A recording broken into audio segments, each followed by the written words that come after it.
majara-jaros auya kuipa manje uya achiexposa madeals nelooting iri kuitwa nezvigananda.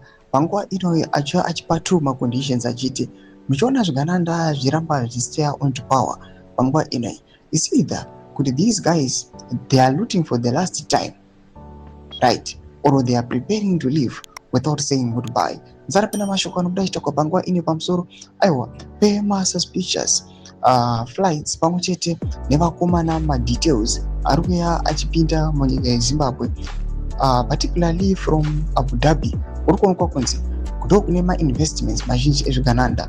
Don't subscribe or like or turn the bell icon. Majara-jaros anobuda nyora achiti it's either they are looting gold for the last time or some of them are preparing to leave without saying goodbye.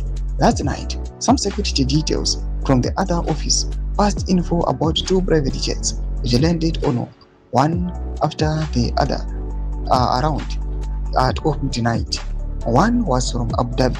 No developments anobuda panguva ine anoposta those pictures amburi kuona majara-jaros achiratidza kuti aiwa nyika yeZimbabwe nyika tiri panguva yakaoma, noda kuti we are being led nepeople vanhu vasina kana chido, vanhu vasina mwoyo nenyika yavo kana nevanhu vanotungamirira. Madevelopments ari kubuda panguva ine adonoti reZimbabwe ombotudza mukome section yedu munoti kudi pamusoro pe-these developments, pamusoro pe-these constitutional amendments amuri kuona zvekare kuti zvigananda aiwa zvoratidza kuti zvaakunobuda bhobho panhau iyi.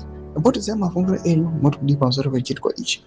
Pinda comment section yedu kuti mafungiro enyu, musangana subscribe or like, on the bell icon.